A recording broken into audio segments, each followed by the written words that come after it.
عثمان خیل در اصل کې د عثمان خیلو د اقتصاد یې مشر کړې ده خلک دا راسواورئ وو که د دوی تاریخ ډېره د مزیداره ډېره سرښندنو نه ښایسته کیسه ده او د ډېر ژور او قربانیو سبق نه دی پکې. ډک دی نو ما له خو ډېر د زیات خوند مغول راکړو. استعمار خلاف تاسو یې افغاني وڅورئ. باچان د دوی مشر انبار ټول ته حقیقت بوتلو په دې او ویډیو جنګ یې کې په ځان ویلي راوست دي. او په ټوله سوونو سره پکې په هغه شریکه زمانه واورېده. کې مړه او په دې ټولو علاقو کې زموږ د مغولو سره جګړې وي حالانکه هغه وخت کې د افغانستان نو د افغانستان په حساب باندې په دوی کې بیا 300 کاله دغه لړیانې 1.5 سل کاله د پیرنګیانو سره مشهور هغې کتاب کې دوی ته جنګ خوښې ویلي وارلایکس لومبی انګریز افسر د دې اګریسه لاندې په دې ځایو کې عثمان خیلو مړ کړه د سارو سرمنې بیا اغوستې دومره سرښندنې کړي چې زه تا ته نشم ویلی د پیرنګیانو خلاف بیا دین خیلو زیرکو د ګنډیري په تاریخي کلي چې دا د ګندارا اوران تلفظ دی په دې کې قرآن وکړو چې موږ به هله دې خپل کلي ته واپس راځو چې موږ پیرنګی د دې وطن نه وشړو د کیرباب فیض الله خان د تاکال نه پس یو کس راغی رورو سره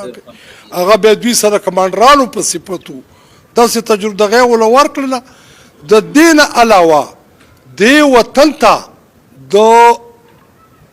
بردوراني یا د یوسفزي راتګ کې چې د دوی کوم تاریخي رول دی دا موږ چې وایو عطا بابا دا موږ چې وایو ملک احمد دا د 14مې پیړۍ د سر یعنی خبرې دي او دلته بیا د دوی سرښندنې بیا که په دې وطن کې د انګریز خلاف تحریکو د دوی سرښندنې د دوی قربانۍ زموږ د بیل بیل کلي د بیلې بیلې علاقې او بیا پاکستان چونکې د انګریز په وخت زموږ تاریخ د جګړو نو موږ له بیا ضلع را نه کړه 1898 کې وزیرستان ته ضلع میلاو شوې 150 کې دغه ته میلاو شوله د بل کې 15 کې یا څه کې خیبر ته میلاو شوې نور باجوړ ته پاویا کې میلاو شوله مومندو ته د دې نه مخکې میلاو شولې د ضلعو حیثیت یعنی ملکان اولو ضلعو کې راځي چې دې کې هم د عثمان خیل سوه خو په دې نامې نه چونکې ملکانو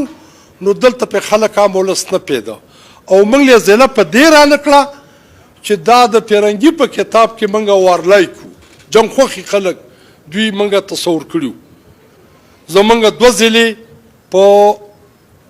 مومن ایجنسۍ کې د پړانغار او د انبار بیا دا رنګ برنګ ترغاو او د باجوړ عثمان خیل باجوړ ایجنسۍ کې بیا ګرا خانوړې دا طرفونه چې کوم دي دا د ملکن او په دغه کې په کوز دیر کې چې د دوی کم تعداد دی سوات کې چې کم تعداد دی بیا موږ په دې تحصیلونو کې ضلعو کې چې څومره یعنی د اباسین د لمنو پورې دې طرف ته په اورکزو کې بیا د ژوب خواته مشهور ارسلا خان عثمان خیل د انګریز خلاف یو یاد نومو داسې نور ډېر زیات نو د دې قبیلې تاریخ د قربانیو ډک دی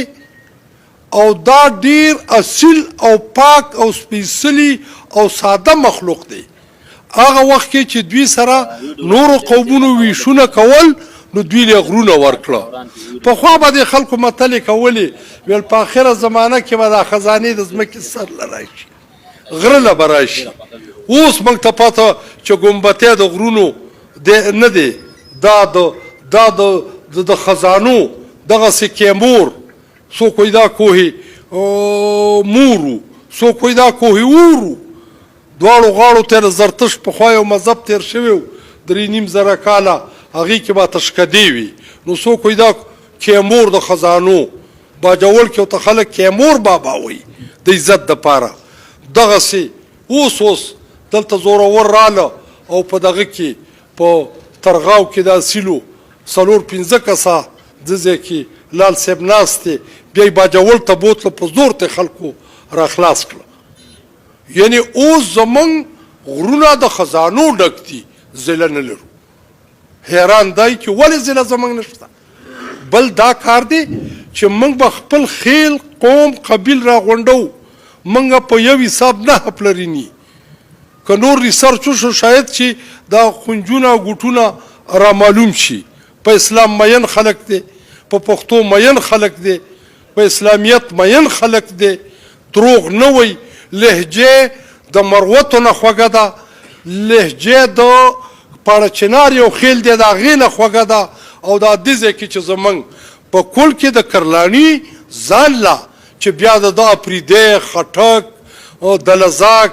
بیا زدران بیا منګل بیا وزیر مسید دا چې په کل کې راغونډ کې نو دې ته بیا کرلانې وي بیا موږ د کرلانو خپله لهجه ده دا د اباسین د دریا خان نه نیولې او هغه طرف ته زمونږ د کوټې صبرید دی او دلته د پېښور صبرید دی او په قبله په کابل په خوست باندې په دې علاقو باندې بره تر کابله زمونږ لهجه رسېدلې د کرلانو لهجه دا اوس سلیمان خیلو د نورو خیلونو هم خپله کړې په دې کې زمونږ څه شرکت لري نو دې کې اوس پکې تعلیم یافته خلک ډېر راوتی دی دونه تعلیم یافته خلک را پیدا شوي چې زه ځینې وخت کې ورته غریو ونیسم د شپې هغو سره چې خبرې کوم په لږ کې چې موږ هغه خلک وو دا بونیر په قمقلتیا نه مشهور نو عثمان خیل په قمقلتیا مشهور هغه خپل صلاحیتونه هغه پاک سپېڅلی کار چې زمونږ کوم وو هغې په وجه به موږ ته بیا چې لا بونیر په قمقلتیا کې یاد شو نو زمونږ نه د قمقلتیا بوج لږ کم شو خو اوس را کې قابل ترین خلک دا وخت په سوات کې دوه مهم افسران د پولیس په حواله عثمان خیل دي بیا دا زمونږ دوه روریان چې دلته په ټوله کېدلي دي دوی ډیجیګان دي په چترال کې زمونږ زورور افسر دی دغسې په نیب کې زمونږ زورور عثمان خیل افسر دی او کمال دا دی چې د عام پاکستانو افسران په شانم نه دي د ښه شهرت خاوندان دي انسان دوستی پکې ده مطلب نور د تعلیم سره موږ له اوس په کار دادي دي تنظیم له چې دا موږ په دې خپله علاقه کې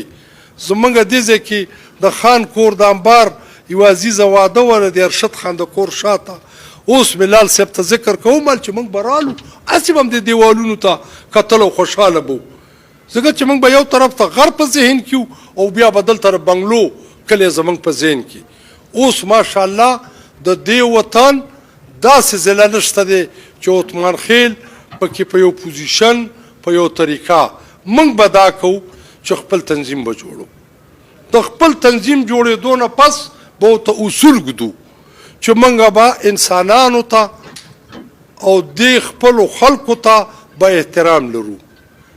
تعلیم باندې به زور کوو په عام روزګار کې په عربو کې یورپ دنیا جهان کې خلک روزګارونه کوي بدنامۍ راوړي په کار دا ده چې عثمان خیل د دغه ځینو خبرو خویونو نه موږ یعنې ځان وساتو ذکر وکړو رحماني صاحب حقیقت دا دی چې د چینګۍ د میعمر صاحب خیل بیا میا شاه جهان زه درته ویم دا نادر خان څخه خیل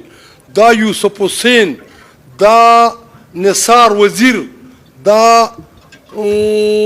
د عمومندو دا مشران سارګل صاحب دي منشي دا بل دا د سمی خان چې و بیزی خان ټولو چې مې صاحب به خبره نه وه کړې چا به د خولې نه غږ نه کوو د پروګرام شروع به مې صاحب کوله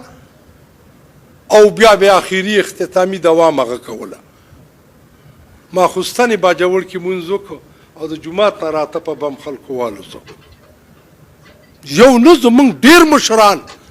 زه به په دلته سید نظیب خان کاکا دي شیر محمد کاکا دي حبیب الله کاکا دي دې ځای کې نور زمونږ مشران جمهوري تحریک کې چې زمونږ کومه برخه وه ما پلار شیخ محمد ګلاب نوم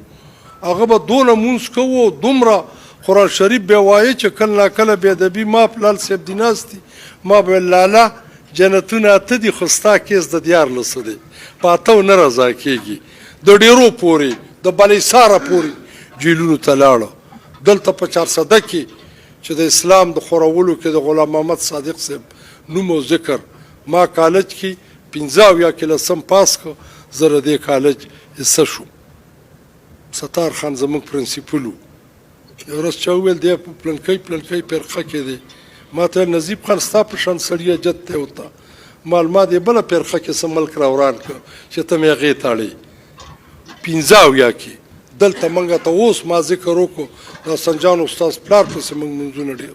کړي دي د دې میل سر دلته ورکوټې جوماتګي و په هغې کې به وو خپله مولانا صاحب چې وفات دی دا ټول نو زه باس را لنډوم چې موږ په تعلیم زور ورکو په سیاسي شعور زور ورکو په کار د چې د قبیلې په صفت موږ پاک روزګار وکړو لال صاحب ناست دی یو چا د پیغمبر علیه السلام مخکې وویل ویل ښه سړی دی غل روزګار دې ورسره شوی په کار ته چې د قبیلې په صفت موږ کې زموږ معاملات روغ شي او ټیک ټاک شي ما په سیاسي ژوند کې ته تپوس کوه نه موټر لرم نه بنګله لرم نه بینک اکاونټ لرم او په ډي سیم بد یم په اے سیم بد یم په خان هم بد یم په بدماش هم بد یم په بل کې نیکماشي خدا کار دی چې قدرت مال د اخلاص او د جرأت سمندر راکړي نه د چا خلاف استعمالوم د خپل قوم دپاره ډېر مشکل مې دي ډېرې قصې مې دي دلته مکمل شاه صاحب خبر دی په کار دادا چې منګه دا خپل نازولې تکړه قوم دا پاک سپېڅلی قوم دلته د روزګار د حسابه د تعلیم د حساب نه او د خپلې قومي رورولۍ او زه ستاسو د قربانۍ ته د خدمت ته خراج تحسین پیش کوم چې عثمان خیل بلډ بینک هم جوړ کړی دی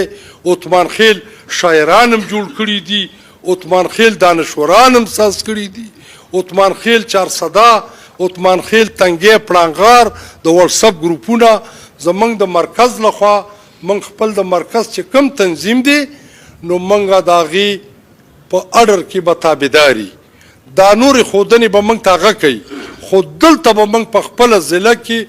یو مثالي ټولنه چې هغه خلک حیران شي چې دا خو ډېر سادهګانو او داو او دوی داسې د ابراهیم صاحب یو ځل بیا ډېره مننه او کور آباد او دا خپلې او دغه به دوامدارې ساتي دا هلې ځلې ځکه چې کار لا ختم نه دی دا غني خان دی ډېر ستایلی عثمان خیل چې که یم دا شنغر خو په فکر زه عثمان خیل یم په فکر زه عثمان خیل یم په خاوره په خټه باندې زه محمدزی یم دا شنغر یم خو په فکر عثمان خیل یم نو زمونږ د مشرانو ډېر ښه نومونه دي د تخت مرزا صاحب دوی زه په کابل کې په ریډیو کې میلمه کړم او عادل خان یو بل نومو هلته په ریډیو افغانستان کې د اردو خبرونه کول چې ما هلته په ریډیو کې واورېده چې زه د یو عثمان خیل میلمه ما مې کوربه دی زما نه لوږه ختم شوله او زما څه بل شان کیفیت او هغه وخت کې هغه فیلینګ بیا داسې یعنې را پیدا شو په هندوستان کې ډېر ښه یعنی د دوی په غذاګانو کې تلي بیا هلته مې شوي دي موږ اوس کوشش کوو چې د هندوستان د عثمان خیلو دا دغه کړۍ چې کومه دي دا معلوم کو اوس تازه ریسرچ شوی دی چې علي خان بابا موږ کالج کې وو دې ځای کې اشنغر ادبي ټولنې شاته په یو اوږد قبر باندې دغه کو پروګرام یې علي خان د چارصدی دی نو بیا پکې راحت شال صاحب دی الله وبخي تنګي شاعر نو اشرف مفتون او قمر نړیوال او ودود او دا نور دلته ډېر بلا شاعرانو دغه سره دا د رزړو نو هغه چې ټیم راغی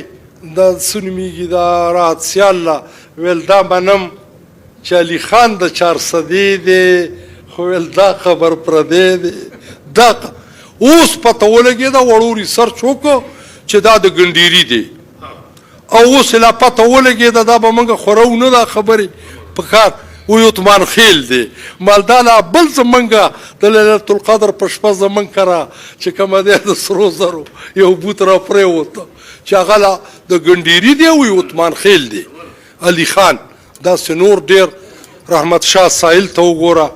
مطلب دا دی د پښتونخوا په حساب داسې نور ډېر زیات خلک که په سرکاري حواله دي نو داسې به یریږه یم نه موږ به دې دپاره د سټډي سرکل یو انتظام هم کو چې زمونږ بچي د سکولونو نه راشي د مدرسې د سپارې د سبق نه پس چې دی په سپورټ کې هم برخه اخلي او د ده یو سړي سرکل هم کېږي هم د سکول کالج د کورس سبق او هم د وطن د سیاست علوم زده کېږي موږ د عثمان خیلو دغه د تنظیم دپاره او تاسې به اواز کوئ او په نیمه شپه به موږ حاضرېږو